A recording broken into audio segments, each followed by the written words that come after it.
Hello to my fellow fanatical elves, many of whom are descending upon Texas, even as I speak, the great city of Houston. We are invading in preparation for the game on Saturday between the Cleveland Browns and Houston Texans. I've got a bad feeling about this game, actually. We got to play a team led by an Ohio kid, C.J. Stroud of Ohio State University, the Ohio State University. Should have been the first overall pick in the draft if you listen to the Ohio State Alumni Association, and we do. But a lot of people thought that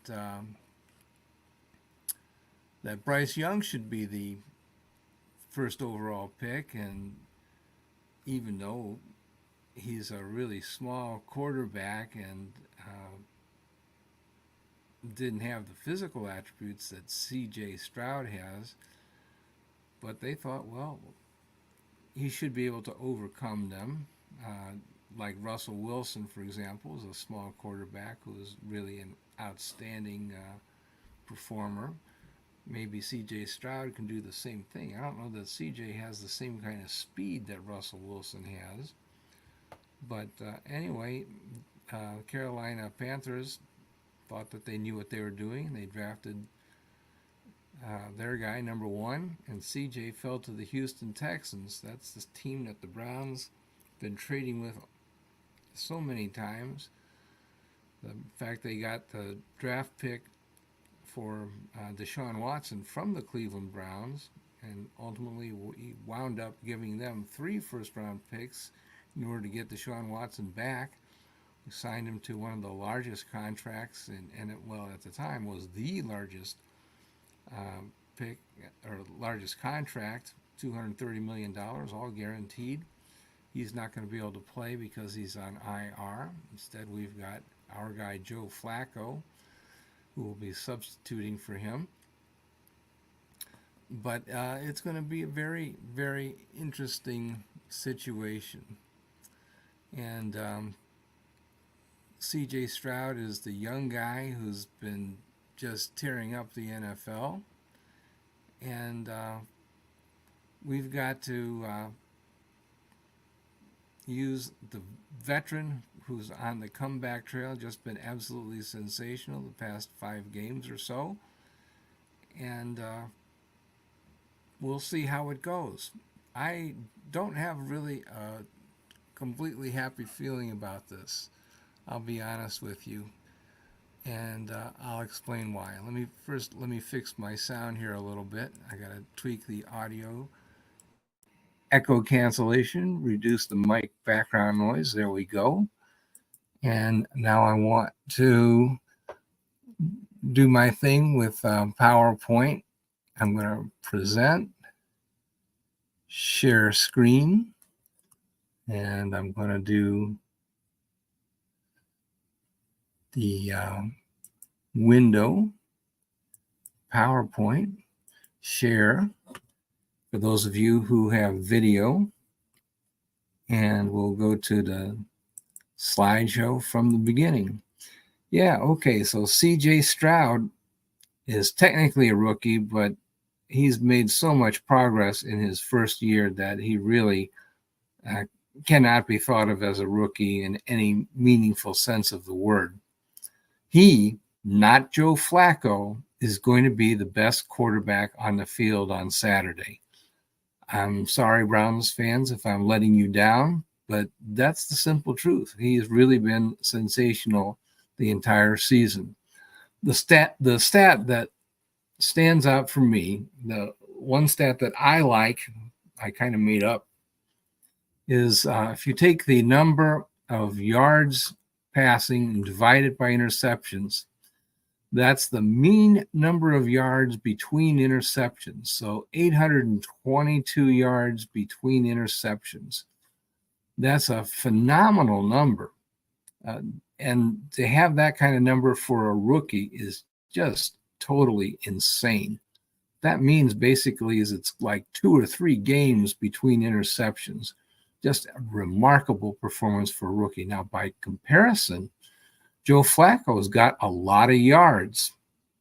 He's got 1,616 yards in 5 games, right? I think he's got 5 games, 4-1 record. But he's got 8 interceptions in that time. So that means that he goes 202 yards between interceptions on the average. That's a big difference. That means that the Browns are basically 4 times as likely to generate a turnover when Flacco is flinging the ball compared to C.J. Stroud. That's exactly the opposite of what you'd expect. The veteran is turning the ball over 4 times as often as the rookie. That kind of scares me. But on the other hand, we've got a lot of receivers that are really catching fire because of Joe Flacco throwing the ball. And I said all season long that I thought that Amari Cooper was a Pro Bowl or even All-Pro wide receiver that we didn't really see the stats for because we didn't have a quarterback that was necessarily throwing him the ball as often as might be optimum. But that really changed when Joe Flacco came under center. We also saw the development of David Njoku, Cedric Tillman, and the continued very strong play from our guy from the New York Jets. And, he and Flacco were teammates, and that has worked out very well. And Tillman is the guy that we're really concerned about getting off of concussion protocol for those who have video. You can see I put a little star by Tillman's name, and we just have to really watch out for that. But hopefully we'll get him back. It's maybe 50-50 whether he can play or not. Now, they have a similar situation in Houston.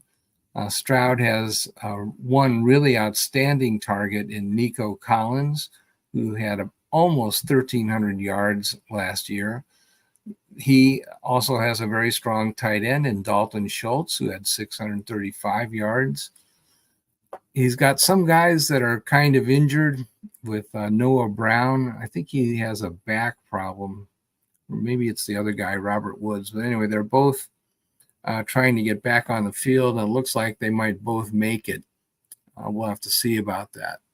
But they're on the injured list and trying to get better. Anyway, for the Browns, Flacco-mania is a real thing.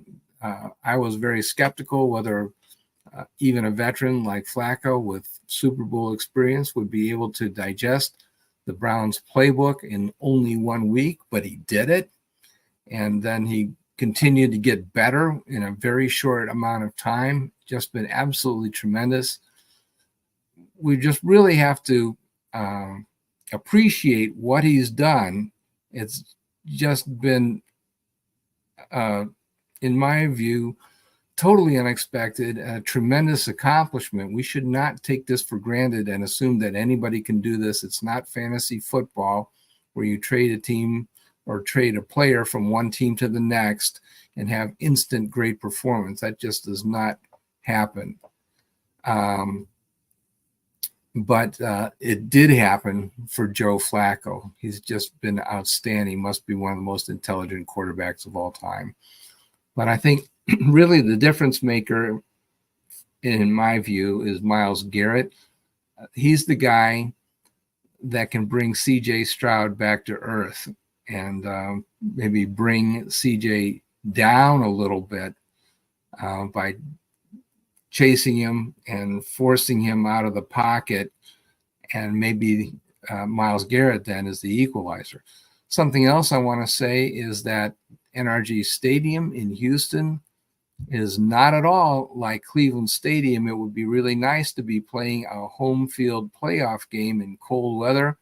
That's not going to be the case. That is, I think, a major advantage that the Houston team is going to have, that they're playing in a controlled environment with synthetic turf. It's supposed to be very similar due to high tech to the natural turf, but it is synthetic turf. That means it's going to be a fast game and probably favors a team that was built for this stadium, to perform under these conditions. So I think that Houston does have an advantage. The advantage of the Browns is that our players have had playoff experience for the most part. They're an older team and should be able to handle the playoff atmosphere a little bit better. So the edge and experience goes to the Browns. But I think in terms of raw young talent, the Texans might actually be the team with the better overall talent level, probably because the Browns have led the NFL in injuries. And I think the Browns are doing it with smoke and mirrors and chutzpah. And I don't have a really good feeling about this game. It's something like a 2-point spread, and I think that's very appropriate. It's going to be close. Our injury report is a mile long, and starting with we might get Grant Delpit back. Dustin Hopkins still not practicing. That's not good. Kareem Hunt also limited with a soft tissue injury, a groin pull. Cedric Tillman, I mentioned, is in concussion protocol. Ethan Posick is edging towards playing. He's got a shoulder injury. Obo Okoronkwo has got a pec injury that will probably need to have some sort of surgical repair at the end of the season. He might be able to go. We'll see about that. Greg Newsome has a knee injury, did not practice. We'll see about him also. Mike Ford was out, missed the game against Cincinnati. He may be able to play. We'll see about that. Juan Thornhill, I kind of think that he's going to be able to play. I think he was held out of the game as a precaution on Sunday, but I really don't know. Don't have inside information about that, but that's kind of the feeling that I get just from maybe the buzz, I guess, around the fan base, which may or may not be reliable. And, but at least they're practicing, and so is Marquise Goodwin. Myles Garrett, we believe, was held out just as a precautionary thing and get that shoulder healed up. He is the key to the Browns defense. And if you listened to my show before, you know that I believe that he is as valuable as a quarterback to the point spread and to the over-under. And I think he's tremendously influential on the outcome of the game. That's probably the main reason why we think that the Browns would be favored by as much as 2 points in this game. Similarly, we think that Amari Cooper could have played last week, but because the Browns had already locked up a playoff spot, there was no need to have him play. And here's a question. We mentioned this on the earlier show on the Cleveland Browniacs, if you tune into that. There's a bit of a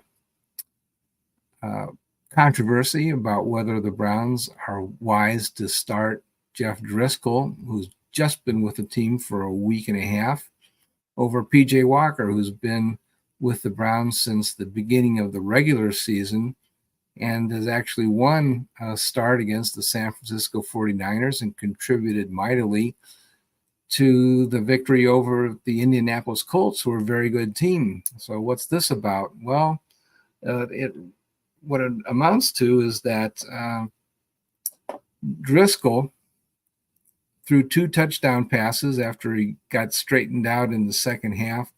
PJ only threw 1 touchdown pass the entire season. And so he really hasn't performed that well, although he has done it in the past with other teams. He's been around for a while. But you could, the other thing is that Driscoll perhaps is more like Flacco than Walker. Walker is more like Deshaun Watson, I would say.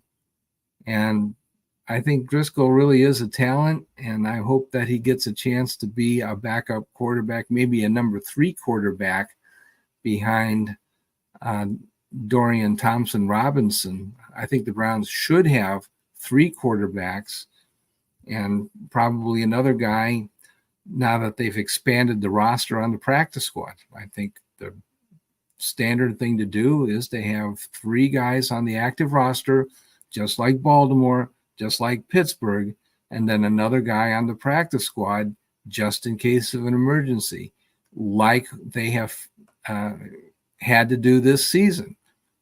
These things are important, and why not develop an extra quarterback? Why not? So I'm still mad at the Browns that you did not listen to the prophecy. And again, in Greek mythology, the gods sometimes gave people the gift of prophecy and then cursed them by making it so that the people would not heed the prophecies that the oracle would present. So what can I tell you? I told the Browns that they should sign Jeff Driscoll back in October. Did they listen? No.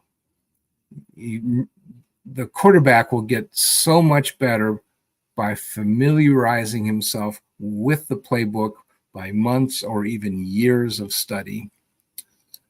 All right, but having had that temper tantrum, let's admit that both he and PJ can lead the Cleveland Browns if they're called upon. Let me take a few minutes now of break time. I wanted to mention the charity First Candle is something that Nick Chubb has supported. This is a charity that contributes to research to hopefully end someday the sudden infant death syndrome, or SIDS. Nick's family was affected by this syndrome. One of the Chubb babies passed a few years ago, and Nick decided that he would take a special role in raising funds for this charity. And one of the things that he has done is devoted the profits from his cereal, the Chubb Crunch profits are sent to the First Candle charity. So keep that in mind if you want to. I think you can still order Chubb Crunch through Amazon, and it costs a lot of money, frankly, but it goes to a good cause. And Nick Chubb is our guy, isn't he? So I wanted to mention that. And with that, I'm going to pause for a few seconds on some of the platforms that carry our channel, and other platforms it'll actually be a few minutes of commercial time for the companies that support our programs. And thank you, Johnny Cleveland, for making all these arrangements for us. And I'll just pause right here.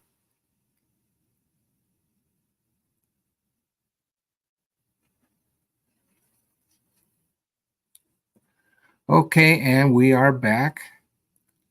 And okay, so let's move to the Texans situation. The Browns are not the only team that have injury concerns. And okay, so the Texans have problems with wide receivers. And Robert Woods, I mentioned, is looking like he's going to be able to play, even though he had some significant injury issue that seemed like he might not be able to make it. But that one actually looks like he's starting to practice, and he's got a real chance to make it. It looks like they're saying that they think he's going to play. Jonathan Greenard, I believe, is the sack leader on their team. Will Anderson, also a very good edge rusher. Malik Collins and Sheldon Rankins are the starters at defensive tackle. Both starters were on the injury list. And then two guys that are also edge rushers that are basically the entire defensive front four wound up on the injury list, but it looks like they're starting to have limited practice by Wednesday, and then the hope is that by Saturday they'll be good to go. Two starting offensive linemen also on the injury list, but starting to practice would be Malik Collins and Sheldon Rankins. Or excuse me, those are the defensive guys. Shaq Mason, Laramie Tunsil are the starting offensive linemen. But the person who posted on Twitter, DJ, and I hope I'm pronouncing this name in French, it would be BNM, well liked, BNM, says that they're at practice and they're optimistic that they're going to play. But all it means, if they're at practice, it means that they attended practice, but it doesn't mean that they're necessarily participating in all the drills and that they're tearing things up and they're definitely going to play. It just means that they attended. So I'm not quite sure how much significance to place on that. And yeah, okay.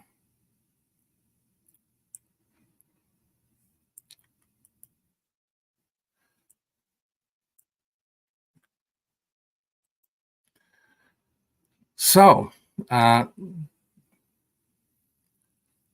this game kind of worries me. I